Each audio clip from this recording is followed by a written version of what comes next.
Сәлем достар! Бұл жолы біз әр адам үй жағдайында өзі қайталай алатын тәжірибе жүргіземіз. Біз қызыл орамжапырақтан әмбебап pH индикаторын дайындаймыз. Ең алдымен бізге қажет болатын заттармен танысып алайық. Жұмыс барысында бізге қажет болатын заттарды атап өтейік.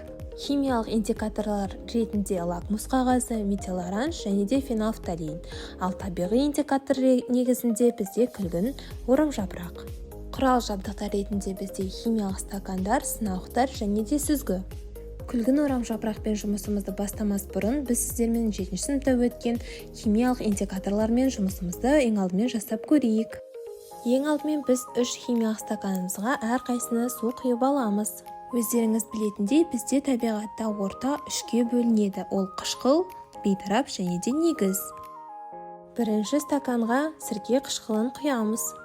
Екінші химиялық стаканға ештеңе құймаймыз, себебі бұл жерде су бізде бейтарап ортаның рөлінде тұр.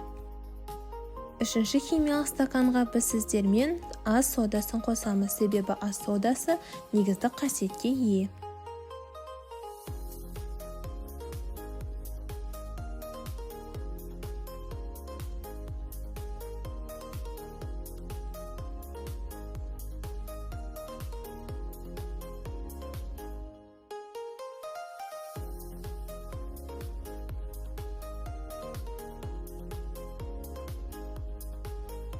Ең алдымен біз сіздермен лакмус қағазымен жұмыс жасайтын боламыз.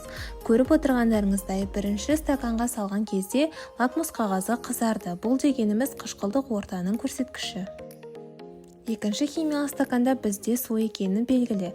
Демек, лакмус қағазын салған кезде ол бізге жасыл түсті береді. Ал үшінші химиялық стаканда бізде ас содасы бар екені белгілі болса, ол жерде лакмус қағазын салған кезде бізге ол қою жасыл түсті берді. Бұл дегеніміз сілтілік ортаның көрсеткіші.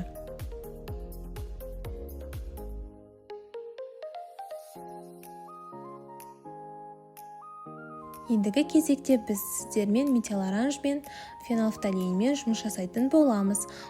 Алғашқы 2 сынауыққа біз сіздермен сірке қышқылының ерітіндісін құямыз. Ортадағы 2 сынауыққа біз сіздермен біздің күнделікті тұтынып жүрген суымызды құямыз.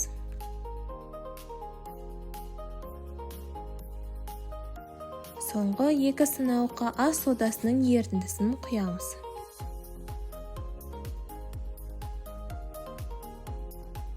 Ең бірінші әр ортаны анықтау үшін біз сіздермен метил оранж индикаторымен жұмыс жасайтын боламыз.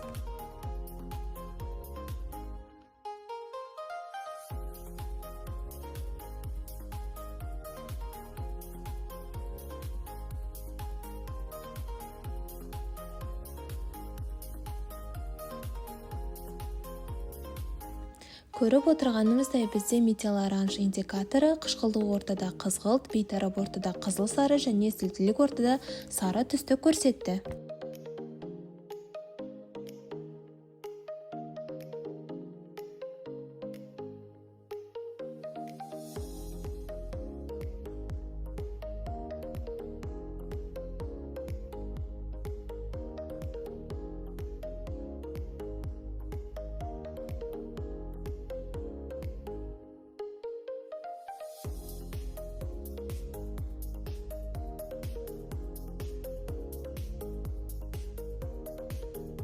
Ендігі кезекте біздің 3-ші индикаторымыз фенолфталиннің қызыл түрі.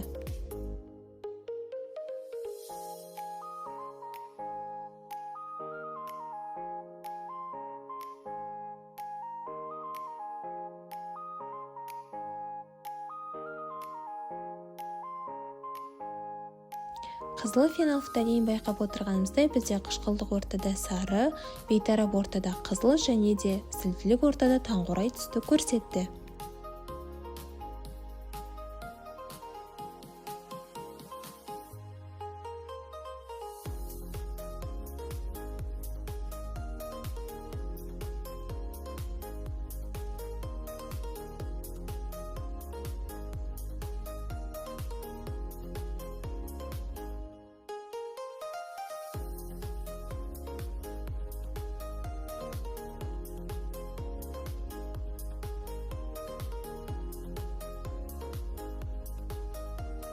Ал енді тақырыбымызға сай өзіміздің күлгін орамжапырақпен жұмыс жасап көрейік.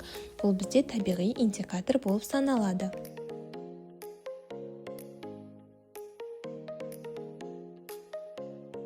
Табиғи индикатор алу үшін бізге толық күлгін орамжапырақтың қажеті керегі жоқ. Тек қана оның жарты бөлігін ғана алсақ бізге жеткілікті.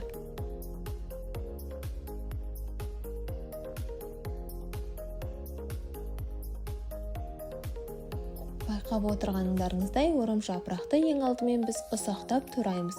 Бөліктер неғұрлым ұсақ болса, соғұрлым бізге жақсы болады.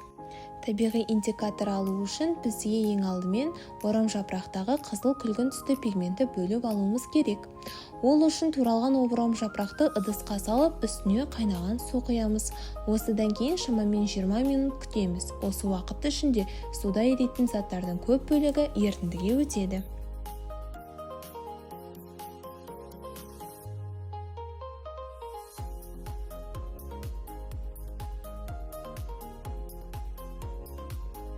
Ендігі кезекте не үшін бұлай істейтінімізді түсіндірейін. Біздегі орамжапырақта көптеген жемістер мен өсімдіктерде табиғи бояғыштар, антоциандар болады. Олар өсімдік жемістері мен жапырақтарына әртүрлі түс береді. Бұл заттардың түсі ортаның қышқылдығына байланысты өзгереді, яғни сутек көрсеткіші өзгерсе, түс те өзгереді деген сөз. Мысалы, жемістер піскен кезде олардың түсі жасылдан қызылға немесе сарыдан қызылға ауысады.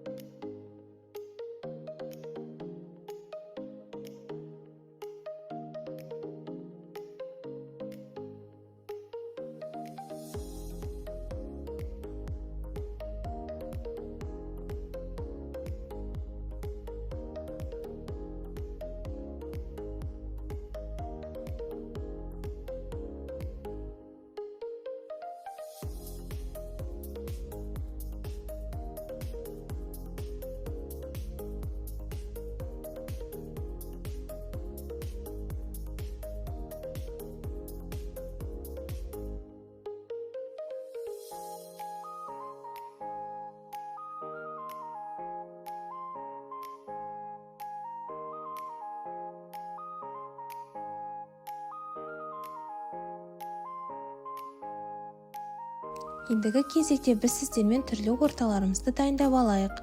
Бұл жерде бізде чистый трубы натрий гидроксидінің рөлі, яғни сілтінің рөлінде тұр. Сірке қышқылы күшті қышқыл ретінде, газдалған су әлсіз қышқыл ретінде, яғни бұл жерде бізде көмір қышқыл газы және де су болады. Және де сода бұл жерде сілті ретінде, аммиак ерітіндісі де сілті рөлінде тұр.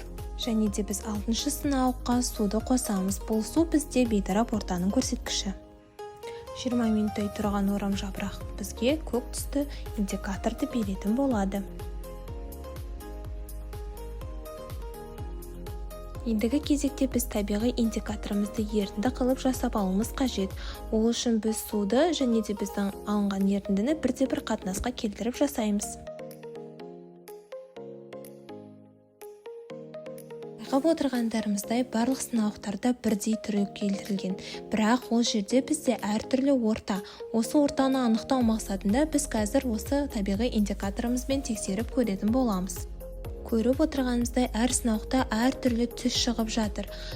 Есімізге сала кетейік, бізде бірінші сынауықта сірке қышқылы, екіншіде газдалған су, үшіншіде сода, төртіншіде аммиак ерітіндісі, бесіншіде трубочист, натрий гидроксиді және де соңғы сынауықта су.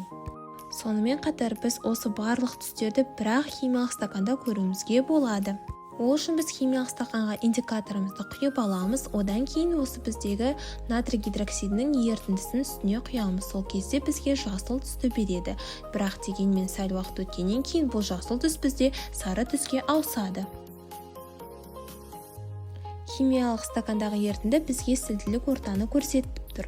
Егер де біз оның үстіне сірке қышқылын құятын болсақ, біз оны бейтараптау реакциясына алып келеміз. Яғни сілті мен қышқыл қосыла отырып бізге бейтараптану реакциясын береді. Каналға міндетті түрде лайк басып, тіркелуді ұмытпаңыздар. Алда талай қызықты эксперименттер бізді сіздермен күтеді.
Алайда әртүрлі заттармен жұмыс істегенде абай болыңыздар.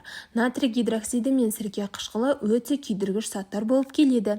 Егер теріге тисе, қатты ауыртады. Сондықтан қауіпсіздік ережелерін сақтаңыз.